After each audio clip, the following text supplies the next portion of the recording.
If I would say now that we have a plan B, this would indicate a kind of willingness of the Commission to envisage seriously that Britain could leave the European Union. So I'm not entering into the details of a plan B, because we don't have a plan B, we have a plan A. Britain will stay in the European Union as a constructive and active member. I am 150% in favour of having Britain as a constructive member state of the European Union. We need Britain. Personally, I don't think that Britain needs the European Union, but that's a matter of conviction. Others may have a different feeling on that. Have any reason for not welcoming David around this table. Britain belongs to Europe. Prime Minister failed over Mr. Juncker. Endless words, endless wind. Mr. Speaker, in the European elections, people cried out for change across the continent. They are intensely frustrated and they deserve a voice. Britain will be the voice of those people. We will always stand up for our principles. We will always defend our national interests.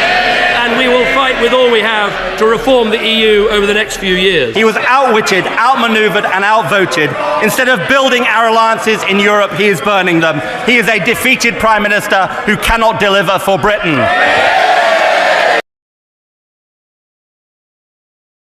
Well, Mr. Juncker has had a rough ride in the British press. We're told that he drinks cognac for breakfast.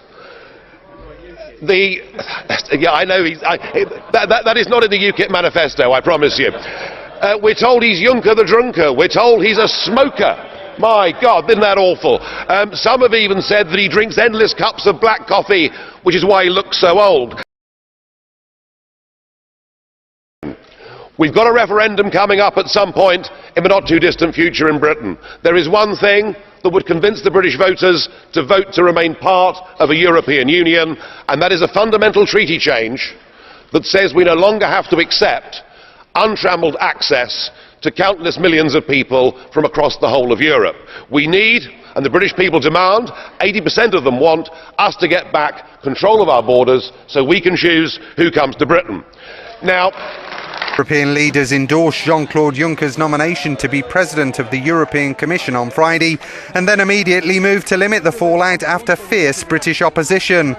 EU heads, notably Angela Merkel, sought to assuage Britain's concerns. Isolated British Prime Minister David Cameron insisted he was right to make a stand against Juncker's nomination. This is a bad day for Europe. I believe that by working together we could have found an alternative candidate who commanded the support of every member state, and I think it's a serious mistake that other leaders decided to abandon that approach today.